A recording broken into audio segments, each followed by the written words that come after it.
Hey, we are in Second Kings chapter 13 and 14. We come to the end of the life of Elisha. We see that he gets sick. In fact, it says he's sick. So one of the things as we go into this, don't think that just because we live a godly life, the life that we want and is pleasing to God, don't think that we're not free from sickness from this world, because Elisha, man, some of the things we've seen, it's crazy. And he still got this illness that he died from. And we are going to read, and it's just like 2 or 3 sentences of the craziest miracle that takes place. And there's no rhyme or reason to it. It's there, and then they move on to it. And so let's go ahead and jump into chapter 13, reading from the English Standard Version. In the 23rd year of Joash, the son of Ahaziah, king of Judah, Jehoahaz, the son of Jehu, began to reign over Israel in Samaria, and he reigned 17 years. He did eat what was evil in the sight of the Lord and followed the sins of Jeroboam, the son of Nebat, which he made Israel to sin. He did not depart from them.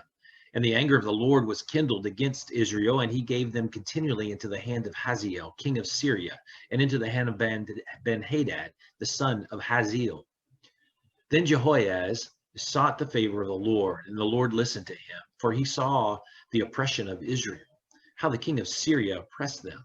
Therefore the Lord gave Israel a savior, so that they escaped from the hand of the Syrians, and the people of Israel lived in their homes as formerly.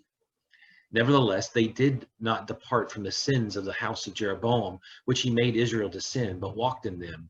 And the Asherah also remained in Samaria.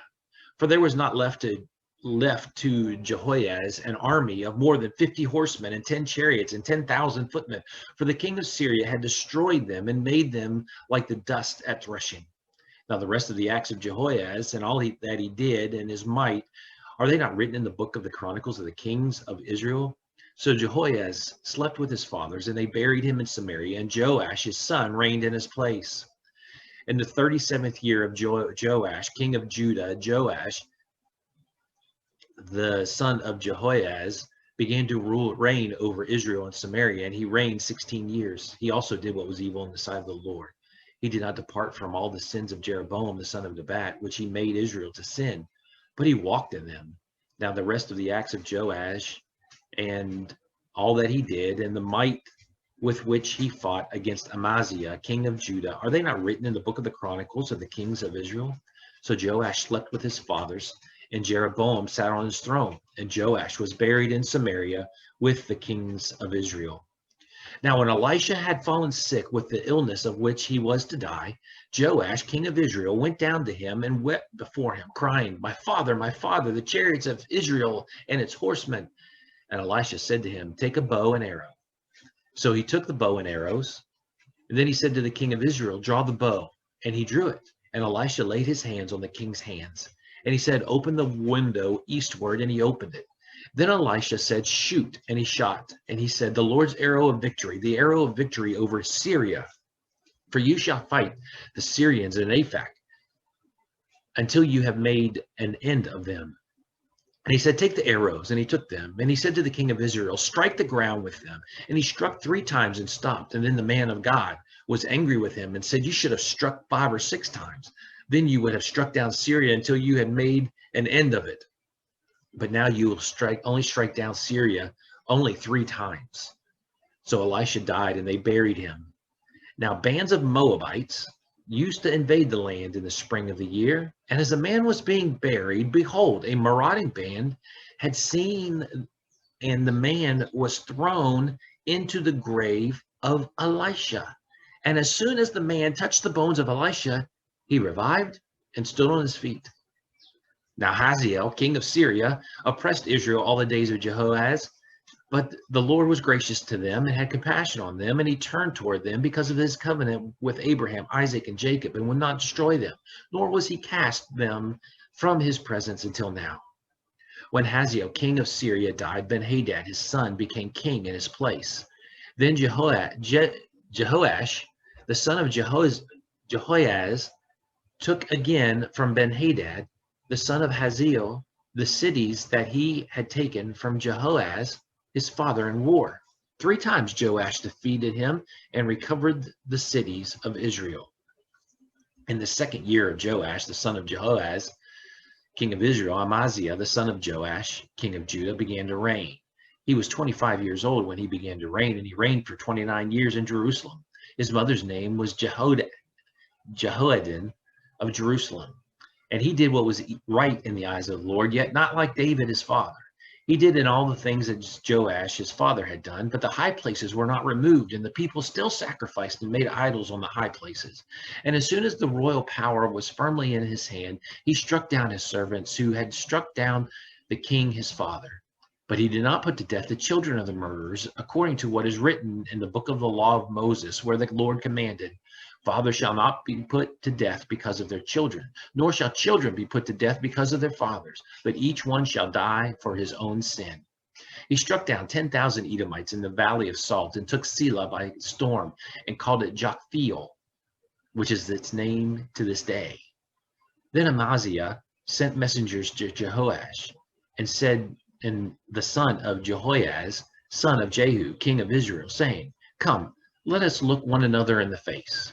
And Jehoash, king of Israel, sent word to Amaziah, king of Judah, a thistle on Lebanon, send a cedar on Lebanon, saying, give your daughter to my son for a wife. And a wild beast of Lebanon passed by and trampled down the thistle. You have indeed struck down Edom, and your heart has lifted you up. Be content with your glory and stay at home, for why should you provoke trouble so that you fall, you and Judah with you? But Amaziah would not listen. So Jehoash, king of Israel, went up, and he and Amaziah, king of Judah, faced one another in battle at Beth Shemesh, which belongs to Judah. And Judah was defeated by Israel, and every man fled to his home. And Jehoash, king of Israel, captured Amaziah, king of Judah, and the son of Jehoash, son of Ahaziah, at Beth Shemesh, and came to Jerusalem and broke down the wall of Jerusalem 400 cubits from the Ephraim gate to the corner gate. And he seized all the gold and silver and all the vessels that were found in the house of the Lord and in the treasures of the king's house, also hostages. And he returned to Samaria. Now the rest of the acts of Jehoash that he did in his might, and how he fought with Amaziah, king of Judah, are they not written in the book of the Chronicles of the kings of Israel? And Jehoash slept with his fathers and was buried in Samaria with the kings of Israel, and Jeroboam his son reigned in his place. Amaziah, the son of Joash, king of Judah, lived 15 years after the death of Joash, and the son of Jehoaz, king of Israel. Now the rest of the deeds of Amaziah, are they not written in the book of the Chronicles of the kings of Judah?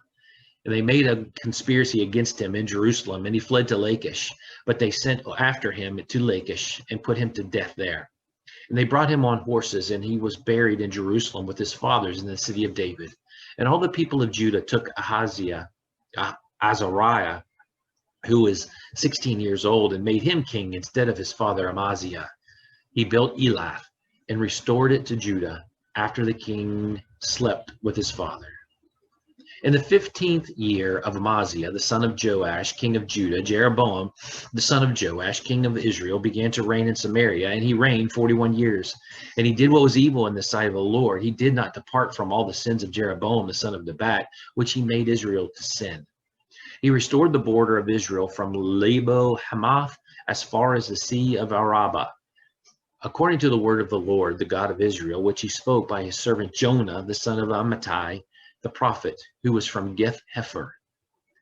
So the Lord saw that the affliction of Israel was very bitter, for there was none left, bond or free, and there was none to help Israel. But the Lord had not said that he would blot out the name of Israel from under heaven, so he saved them by the hand of Jeroboam, the son of Joash. Now the rest of the acts of Jeroboam and all that he did in his might, how he fought, and how he restored Damascus and Hamath to Judah and Israel, are they not written in the books of the Chronicles of the kings of Israel?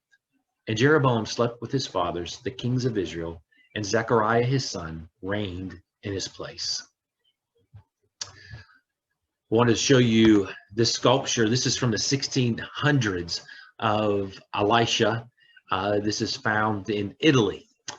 So it's still standing, still showing, still famous for what he has done. So just a couple of things. Jeroboam, we're going to read more. We're going to read a lot of this stuff again from in Chronicles. Chronicles covers a lot of what the Kings covers, but with a little bit more detail. And so Jeroboam II is a tremendous king, evil but powerful and world-renowned power. And we're going to see his kingdom develop, and we'll look at some maps when we come to Chronicles to see all that Jeroboam has done. But when we go into chapter 13 there, we see Joash come to Elisha and says some of the words, the same thing, the chariots of fire that Elisha said to Elijah. And so word has spread. People know what's going on. But the reality is that Joash goes to see Elisha more because he's afraid God, when Elisha dies, God's going to leave him high and dry and he's going to have nothing. So I think there's some evil motives in Joash as he goes to see Elisha. Charles Spurgeon has a famous saying, and it's probably one that we need to pay attention to. He says, "Dear friends, let us seek to live that even ungodly men may miss us when we are gone." And that is the case with Joash. That should be a motto for us to follow as well. Just a final parting shot. Elisha had Joash shoot those arrows. We need to keep shooting. Keep shooting to be the best person that we can be. Keep shooting to understand God more, to understand his word more, to be more faithful. Keep shooting. Don't close the windows. Keep them open and keep firing away and draw closer to God. Have a great day.